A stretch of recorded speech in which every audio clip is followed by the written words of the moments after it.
गाव चलो अभियान तुमचं सुरू झालेलं आहे, काय सांगणार?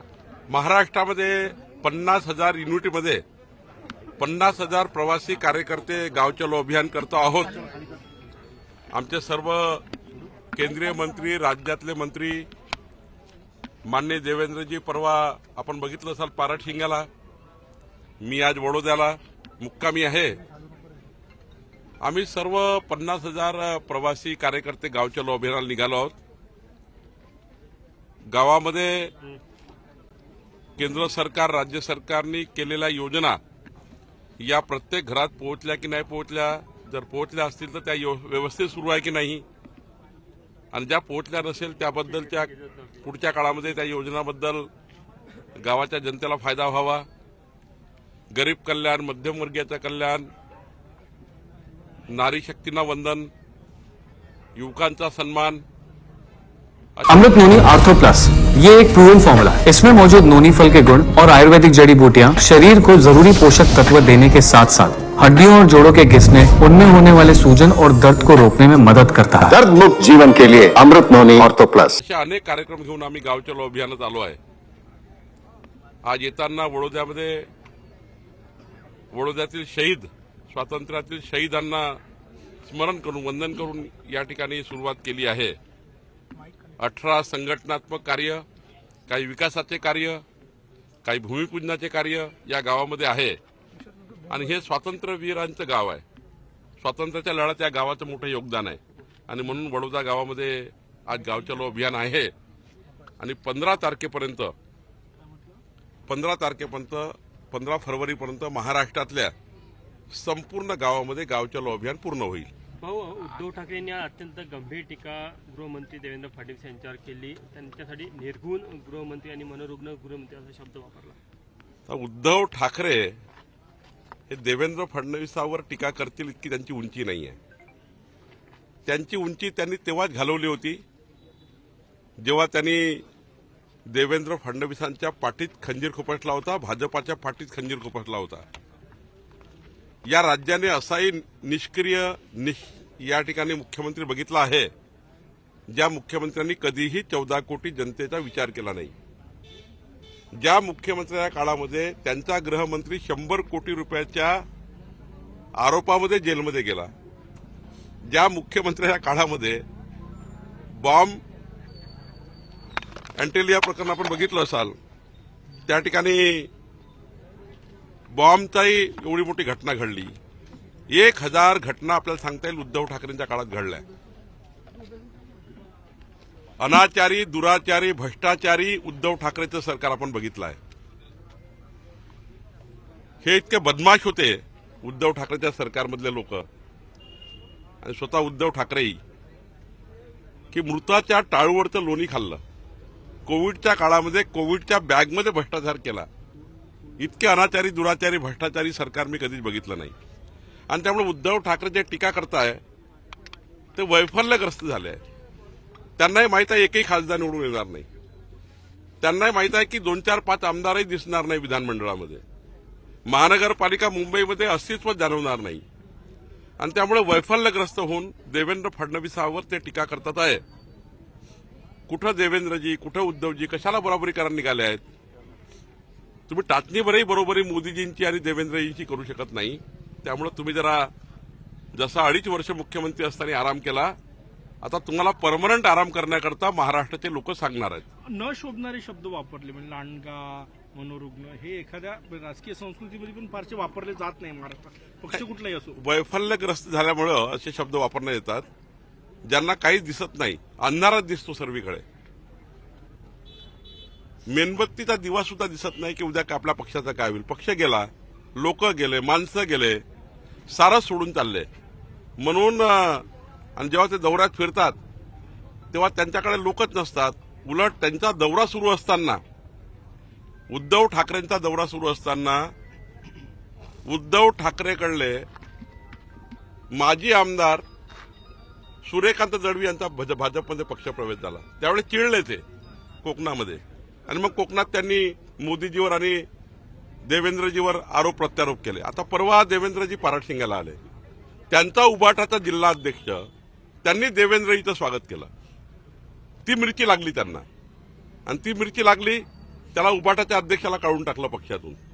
जिकडे जिकडे हे जातात तिकडे आपला त्या ठिकाणी पोभारा करून ठेवतात.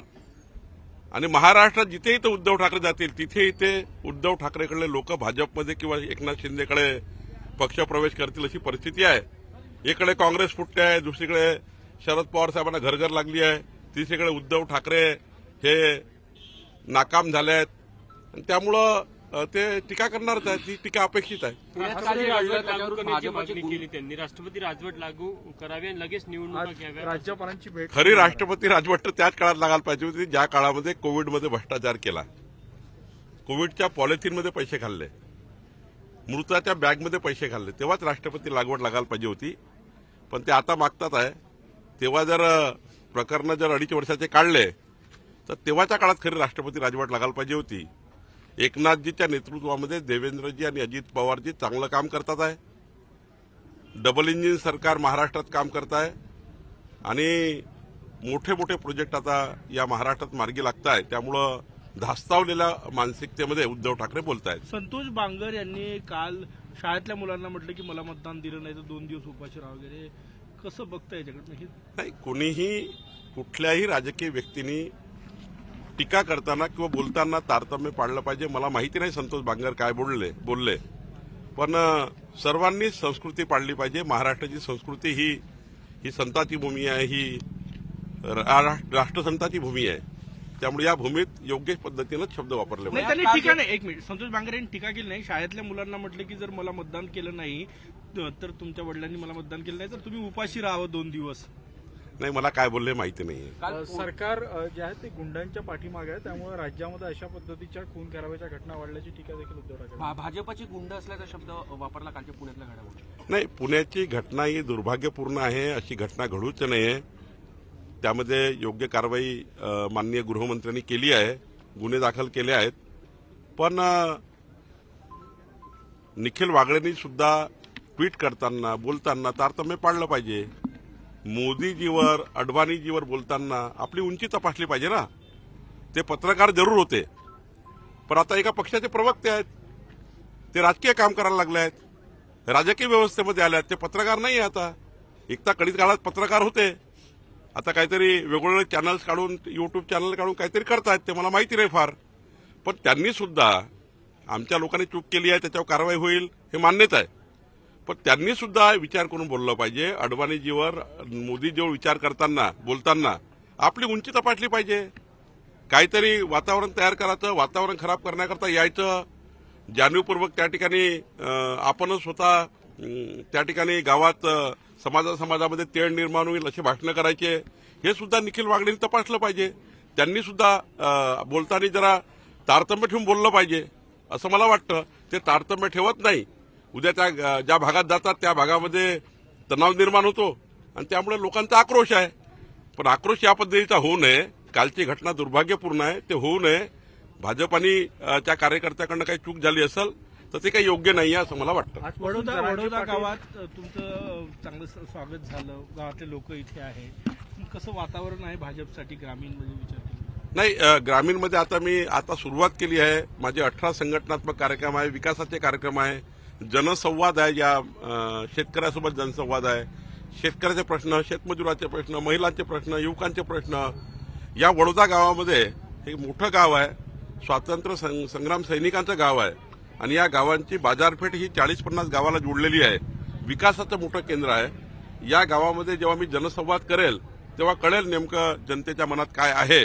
पण मी या गावातल्या आजूबाजूच्या परिसरातल्या 100% जनतेला भेटणार आहे. आमचे 18 संघटनात्मक कार्यक्रम आहे.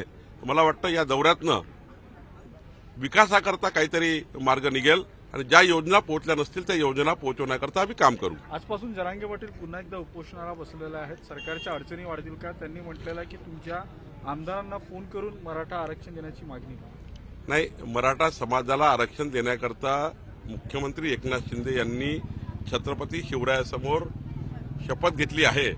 ते पूर्ण करतीलच. पण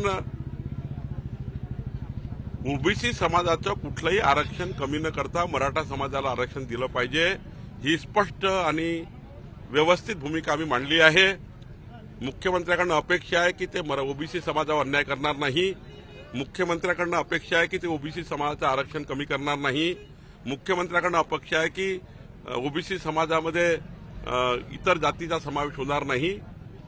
मराठा समाजाला यथोचित आणि टिकणारं व्यवस्थित आरक्षण दिलं पाहिजे, जेणेकरून मराठा समाजाची येणारी पिढी जी आहे त्या पिढीला त्याचा फायदा झाला पाहिजे.